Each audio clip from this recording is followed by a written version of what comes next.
Hello friends, welcome to my channel. ഇന്ന് പുതിയൊരു ഐറ്റമാണ് കേട്ടോ പരിചയപ്പെടുത്താൻ പോകുന്നത്. കറുവപ്പട്ടയുടെ ഇല വെച്ചിട്ടാണ് കേട്ടോ ഇത് ചെയ്യുന്നത്.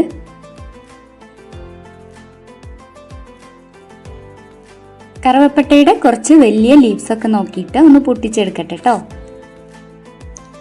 ഇനി ഉണ്ടാക്കി തുടങ്ങാം. അപ്പോൾ ഒരു പാത്രത്തിലേക്ക് 2 കപ്പ് അരിപ്പൊടി ചേർത്ത് കൊടുക്കട്ടോ. ഇതിപ്പോൾ സാധാ അരിപ്പൊടിയാണ്. ഇനിയിപ്പോൾ വറുത്ത അരിപ്പൊടിയാണെങ്കിലും കുഴപ്പമില്ല കേട്ടോ. ഇനി അതിലേക്ക് കുറച്ച് ഉപ്പ് ചേർത്ത് കൊടുക്കാം.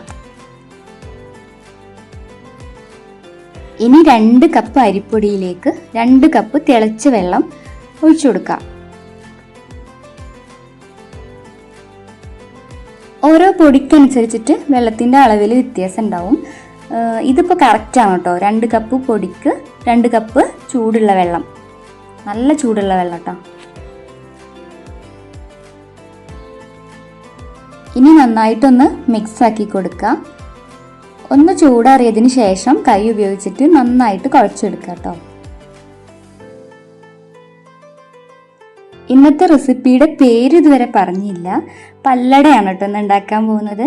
പണ്ടൊക്കെ ചെറിയ കുട്ടികൾക്ക് ഒരു വയസ്സൊക്കെ ആയിക്കഴിഞ്ഞാൽ പല്ലട ഉണ്ടാക്കി കൊടുക്കും. കുട്ടികൾക്ക് മാത്രമല്ല, നമ്മളെ നൈബേഴ്സിനൊക്കെ ഇത് ഉണ്ടാക്കി കൊടുക്കും. പണ്ട് പൊന്നാനിയിലൊക്കെ പല്ലട ഫംഗ്ഷൻ തന്നെ ഉണ്ടാവാറുണ്ട് അത്ര കേട്ടോ. ഇതിലേക്കുള്ള ഫില്ലിങ്ങിനായിട്ട് 4 ശർക്കര കുറച്ച് വെള്ളത്തിലൊന്ന് ഉരുക്കി എടുക്കുന്നുണ്ട്. അതിലേക്ക് ഒരു തേങ്ങ ചിരകിയതും കൂടി ഇട്ട് കൊടുത്തിട്ട് ഒന്ന് വറ്റിച്ചെടുക്കുക കേട്ടോ. ഇവിടെ അങ്ങനെ ഫംഗ്ഷനൊന്നും വെക്കാറില്ല കേട്ടോ. പക്ഷെ നമുക്ക് എപ്പോഴെങ്കിലും കഴിക്കാനൊക്കെ തോന്നുമ്പോൾ അങ്ങനെ കുറച്ച് ഉണ്ടാക്കാറുണ്ട്. ഞാനിപ്പോൾ കുറേ കാലമായി കഴിച്ചിട്ട്, ഞാൻ ചെറിയ കുട്ടിയാകുമ്പോഴത്തെ കഴിച്ചതാവും. അപ്പോൾ ആ ഒരു ഓർമ്മയിൽ ഇങ്ങനെ ഉണ്ടാക്കാൻ വേണ്ടിയിട്ട് അങ്ങനെ റെസിപ്പിയൊക്കെ ചോദിച്ചിട്ട് അങ്ങനെ ഉണ്ടാക്കുകയാണ് കേട്ടോ ഇത്.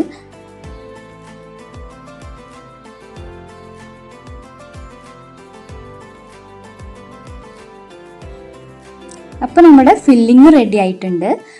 പിന്നെ ഇതിലേക്ക് വേണ്ട ലീവ്സൊക്കെ നമ്മൾ നന്നായി വൃത്തിയായിട്ട് തന്നെ കഴുകിയിട്ടുണ്ട്. ഈ ഒരു ഇലയുടെ ഫ്ലേവർ നന്നായിട്ട് ഈ അടയിലുണ്ടാവും. അതാണ് ഈ പല്ലടക്ക് ഇത്ര ടേസ്റ്റ് കിട്ടോ. കറുവപ്പട്ടയുടെ ലീഫ് വെറുതെ കഴിക്കാൻ തന്നെ നല്ല ഇഷ്ടമാണ്. ചെറുതാവുമ്പോഴൊക്കെ ഒത്തിരി കഴിച്ചിട്ടുണ്ട്. ഇനി ഇത് ഉണ്ടാക്കി തുടങ്ങാം കേട്ടോ.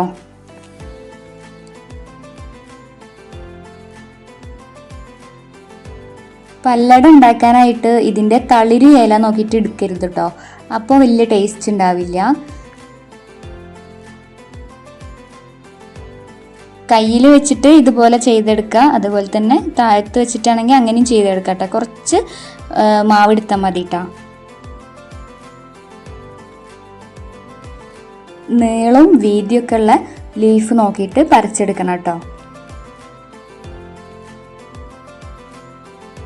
ചെറിയ കുട്ടികൾക്ക് ഫസ്റ്റ് ടൈം പല്ല് വരുമ്പോഴാണ് കേട്ടോ ഇത് സാധാരണ ഉണ്ടാക്കാറ്. അപ്പോൾ ഇതിപ്പോൾ ഇവിടെ വെറുതെ ഉണ്ടാക്കുകയാണ് കേട്ടോ.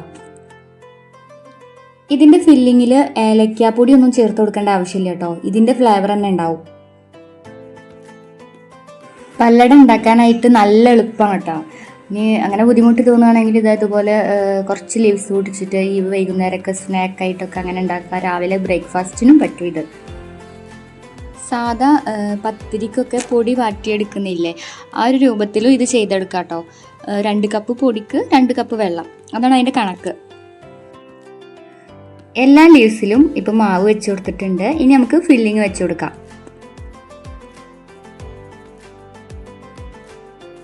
കുറച്ച് ഫില്ലിങ് എടുത്തിട്ട് ഒരു സൈഡിലായിട്ട് വെച്ച് കൊടുക്കുക കേട്ടോ. എന്നിട്ട് നമ്മൾ ഇത് ഒട്ടിച്ചു കൊടുക്കുക ചെയ്യുക. ചിലരിത് 2 ലീഫ് വെച്ചിട്ട് ഒട്ടിച്ചിട്ട് അങ്ങനെ ഉണ്ടാക്കും. നമ്മളിത് ഒരു ലീഫിലാണ് കേട്ടോ ഇത് ചെയ്തെടുക്കുന്നത്. അതാണ് എളുപ്പമായിട്ട് തോന്നുന്നത്. അപ്പോൾ ഒന്ന് റെഡിയായി കിട്ടിയിട്ടുണ്ട് കേട്ടോ. അപ്പോൾ അതിൻ്റെ സൈഡ്സൊക്കെ ഒന്ന് പ്രസ് ചെയ്ത് കൊടുക്കുക കേട്ടോ. അപ്പോൾ അങ്ങനെ ഒട്ടിയിരുന്നോളും.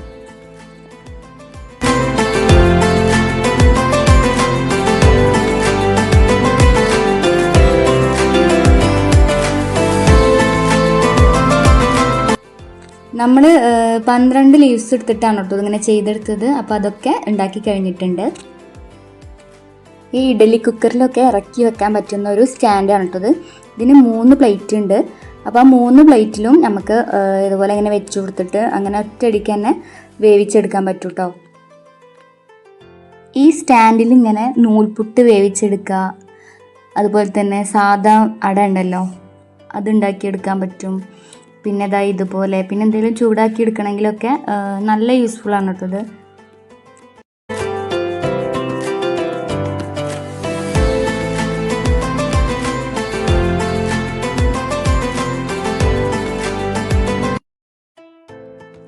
ഇനി ഇതൊരു 20 മിനിറ്റ് ആവിയിൽ വേവിച്ചെടുക്കുക കേട്ടോ. ഇത് കുക്കായി കഴിഞ്ഞാൽ പെട്ടെന്ന് അറിയാൻ പറ്റും കേട്ടോ. പുറത്തേക്ക് നല്ല സ്മെല്ലുണ്ടാവും കറുവപ്പട്ടയുടെ. അപ്പോൾ ബാക്കി മാവായിട്ട് വാഴയില വെച്ചിട്ടാണ് കേട്ടോ ഇനി അട ഉണ്ടാക്കുന്നത്. കറുവപ്പട്ടയുടെ കുറച്ച് ലീവ്സ് അതിന് കിട്ടിയുള്ളൂ, അതിൽ കൂടുതലും ചെറിയ ലീവ്സ് ആയിരുന്നു. ചൂടാറിയതിന് ശേഷം പല്ലട ഒരു പ്ലേറ്റിലേക്ക് മാറ്റി വെച്ചിട്ടുണ്ട് കേട്ടോ. എനിക്ക് പേഴ്സണലി നല്ല ഇഷ്ടമാണ് കേട്ടോ. ഞാൻ നന്നായിട്ട് മധുരം ഇഷ്ടപ്പെടുന്ന ഒരാളാണ്, അതുകൊണ്ട് തന്നെ എനിക്ക് നല്ല ഇഷ്ടമാണിത്. ഈ ഇലയിൽ നിന്ന് എടുത്തിട്ട് ഞാൻ ജസ്റ്റ് ഒന്ന് കാണിച്ചു തരാം കേട്ടോ. അപ്പോൾ തന്നെ നല്ല ഭംഗിയാണ് കാണാൻ, ആ ലീഫിൻ്റെ അതേ സ്ട്രക്ചറിൽ. പിന്നെ നല്ല സോഫ്റ്റാണ്. ഇപ്പോൾ കുട്ടികൾക്കാണെങ്കിലും ഇനി പ്രായമുള്ളവർക്കാണെങ്കിലൊക്കെ കഴിക്കാനൊക്കെ എളുപ്പമാണ്. ആ ലീഫിന് കഴിക്കുമ്പോൾ തന്നെ ചെറിയൊരു എരിവും പിന്നെ അതേ ഒരു സ്മെല്ലും എന്താ പറയുക, അതങ്ങനെ ഇടയിൽ കിട്ടും. അതുകൊണ്ട് തന്നെ കഴിക്കാൻ നല്ല ടേസ്റ്റാണ് കേട്ടോ. ഈ അപ്പത്തിന് പല്ലട എന്ന പേര് വരാൻ കാരണം ഇപ്പം നിങ്ങൾക്ക് എല്ലാവർക്കും മനസ്സിലായിട്ടുണ്ടാവും അല്ലേ.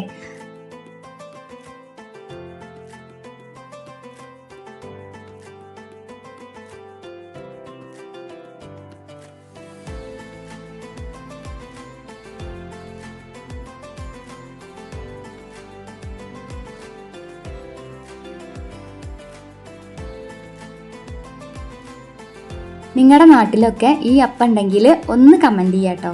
അതുപോലെ തന്നെ എന്താ നിങ്ങളുടെ നാട്ടിൽ ഇതിനെ പറയാമെന്നും കൂടി ഒന്ന് കമൻറ്റ് ചെയ്യാം കേട്ടോ. പിന്നെ ഇതുവരെ ട്രൈ ചെയ്യാത്തവരുണ്ടെങ്കിൽ ട്രൈ ചെയ്ത് നോക്കുക, ഫീഡ്ബാക്സ് ഒക്കെ അറിയിക്കുക. അപ്പോൾ അടുത്ത വീഡിയോ ആയിട്ട് വരുന്നത് വരെ ബൈ ബൈ.